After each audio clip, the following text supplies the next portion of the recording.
Hey guys, this is my speech on art, and it kind of just summarizes my transition and how I view art from this past year, kind of where I'm at now, and how I view it now. So yeah, let's get into it. So first, I want to begin with words that I would use to describe art, and those are diversity, story, and innovation. And I use those words because with art, it's not you're not necessarily confined to having to use a paintbrush and canvas. You could use pencils, you could use clay, you could use pretty much anything.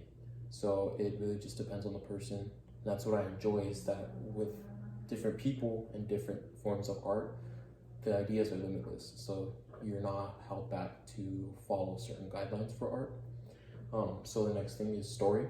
And what I like about story is that each art can portray itself to tell a story. So you see this with different cultures and how they adopt, like for example, like with Jesus Christ, there's a lot of depictions of him, and in a lot of those paintings, it tells a story.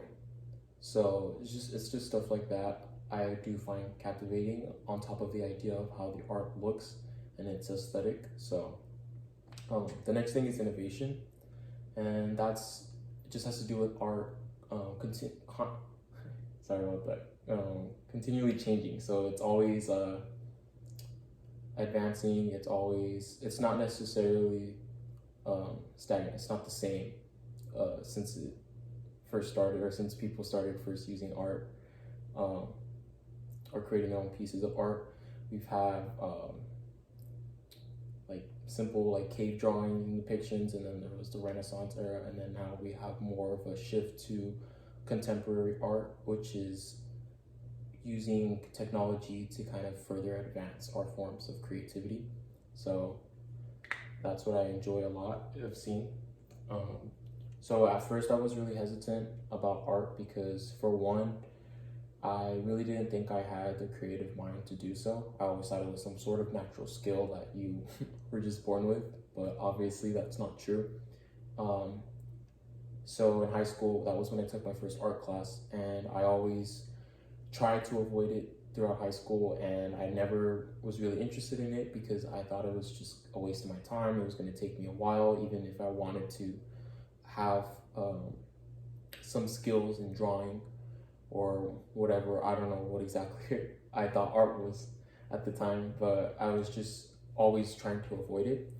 And up until my senior year was when I took my first art class, and that's when my ideas started to change about it, and I was like, okay, this isn't so bad. And that was really when I did start enjoying it. And so I would go home and it was just simple things, sketches and just practicing and stuff.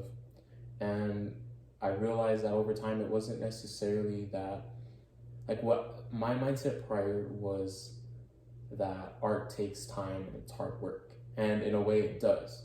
But also, while you're doing that, you don't necessarily view it as that. Like, let's say when you're playing a sport, a lot of people, they look at people like NBA players and stuff like that, MLS, and they think, wow, like these people are amazing. And it's just players doing something that they enjoy. They have they put a lot of hard work in, and they're extremely dedicated and motivated. But at the same time, they're doing it because they like it. They like to do that.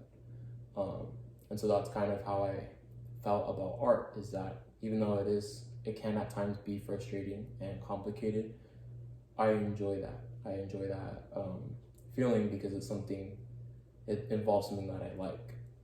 So also, I do see it as an opportunity for the future.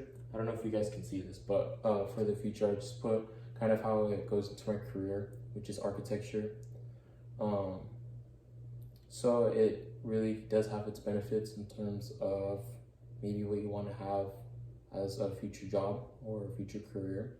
So it does, in a way, help me benefit. And then these next slides, they're just pieces of art that I've created over this past year. And as you can see, the ones before right now were drawings, and then these ones are photos that I took.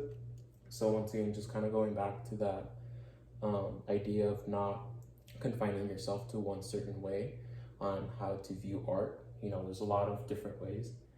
And another example of that is I have coffee beans here too, and I also have a pencil. And so these are just simple tools that, you know, to anybody else, they can, you know, a pencil can be for writing, coffee beans are for to make coffee. But, you know, you can, if you really want to be creative, you can use these coffee beans to make a little sculpture, or help it portray like a painting or something. Or you can use the pencil obviously to sketch out ideas, or yeah, just draw works of art, things like that. So kind of just showing that art in itself is kind of unique and interesting when you do think about it through these lens, because it is something that's not really found in other topics and subjects. You know, there's like, for example, math. It's very straightforward. There's only one right answer, and there's really nothing beyond that.